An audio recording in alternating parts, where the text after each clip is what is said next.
Hello everybody, and welcome to the beginning of section 18.3. This is on page 109 of your workbook. The topic of this section is called gradient vector fields, otherwise known as path-independent fields. And this is a special type of a vector field that's going to allow us to calculate line integrals in a very different and usually easier way. Okay, so just to illustrate this idea, I think the best way is just to start with an example. So let's look at this preliminary example together. Okay, I want to first point out that this is exactly the same problem that you did back on page 101 in your workbook. You can double check that. We're given the same vector field, the same parametric curve, and the same starting and ending point here. Okay, and so they'd like us to start out, okay, by doing part A. And this is kind of an unusual question the first time that you see it.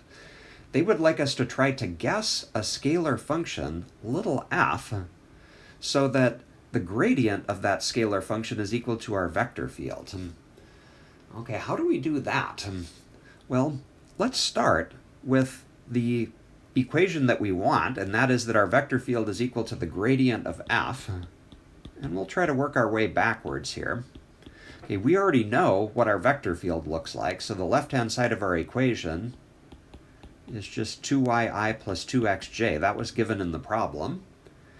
And then we have to remember what the gradient of a function is. Remember that that's just a vector that has partial derivatives as its components. So the gradient of f would just look like fxi plus fyj. So we have an equation that involves two vectors set equal to each other. And so for that to be true, we need the two I components to be equal, which means that 2y has to equal fx, and we need the j components to be equal. Okay, so 2x has to equal fy. So we really get two separate equations. Let's write both of those down. So fx has to equal 2y, and fy has to equal 2x. Okay, so if we take a look at where we're at, what we know are two partial derivatives. We know that the partial derivative of f with respect to x is 2y. How would we go from that statement back to the original function f? Okay, well, to go from a derivative back to the function, we have to integrate. So to get f from fx, we have to integrate with respect to x. Okay, we could make a similar observation over here. If we start with the partial derivative with respect to y of f, to get back to the function, we have to integrate that as well. So f would be the integral of 2x with respect to y. Okay, let's do both of those integrals. Okay, so starting with the one over here on the left, if we integrate 2y with respect to x, we're just going to get 2yx. I'm going to ignore the plus c for a minute here. And over here on the right, if we integrate 2x with respect to y, we're going to get 2xy. Notice that those two functions are the same. And so a reasonable guess for the scalar function f would be that f of xy is just equal to 2xy, the same function that we got twice. But is that answer really correct? Well, let's check it and see.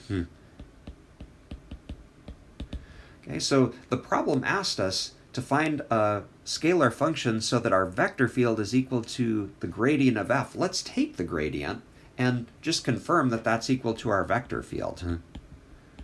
So that would be the derivative with respect to x of our function plus the derivative with respect to y of our function.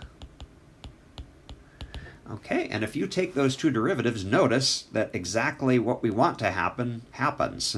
Okay, the derivative of 2xy with respect to x is 2y, and the derivative of 2xy with respect to y is 2x, and that is our vector field. Okay, so we have confirmed that our answer up here is a correct one. Okay, so we're ready for part B, and part B also has kind of an interesting request for us. They would like us to simply do the calculation f of 3, 0 minus f of 1, 4, and notice that that's a little f, okay? And after we do that, they want us to compare to the answer that we got back on page 101. Okay, so let's work through this together.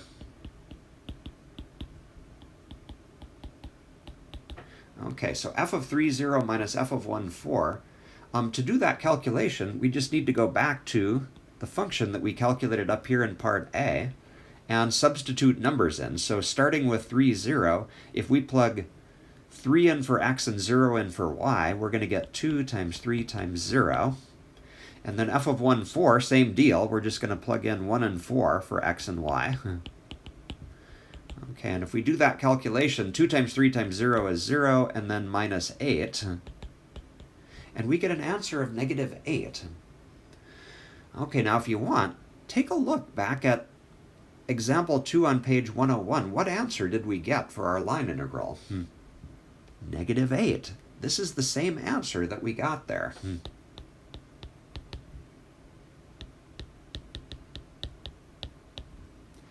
So what we've done is to calculate the same line integral that you did back in page 101 in an entirely different way than you did it there. Okay, so this is kind of a preview of something that's known as the fundamental theorem of line integral.